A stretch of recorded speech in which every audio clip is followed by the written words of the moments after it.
Angola, rituel de prospérité, coutumes quotidiennes et croyances mystiques.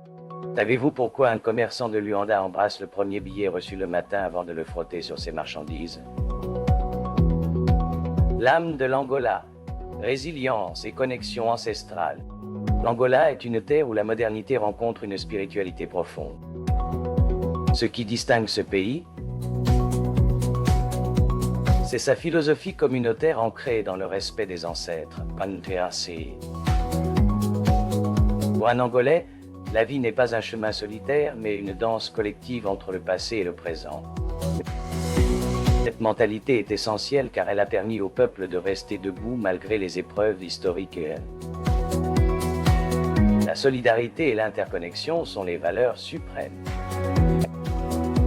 On ne vit pas seulement pour soi, on vit pour honorer sa lignée et soutenir son voisin.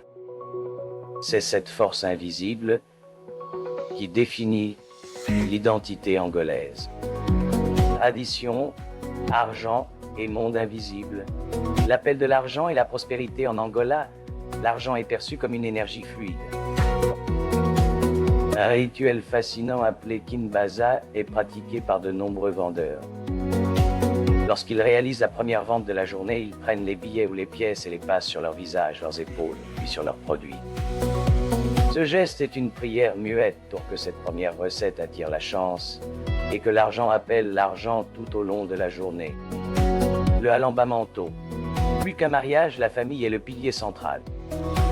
Le alambamento est la cérémonie traditionnelle de demande en mariage, souvent considérée comme plus importante que le mariage civil. La famille du futur marié apporte des cadeaux et des biens à la famille de la mariée. Ce n'est pas une simple transaction, mais un rite pour unir deux lignées et obtenir la bénédiction des ancêtres.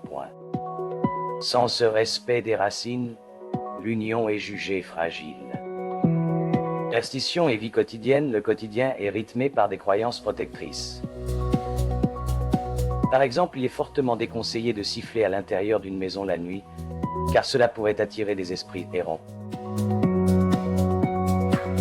De même, on évite de balayer la maison après le coucher du soleil. La croyance veut que l'on balaie ainsi la chance et la fortune qui sont entrées durant la journée. Le partage de la nourriture est aussi une règle d'or. Manger seul devant quelqu'un sans proposer de partager est un signe de grand manque de respect. La nourriture est considérée comme un don de la terre qui doit circuler pour ne jamais s'épuiser. Conclusion, la culture de l'Angola est un miroir de la générosité et de la profondeur de son peuple.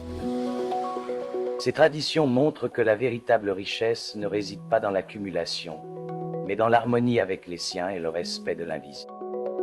Comprendre ces rituels, c'est découvrir une philosophie de vie où chaque geste compte pour maintenir l'équilibre entre la prospérité matérielle et la paix spirituelle.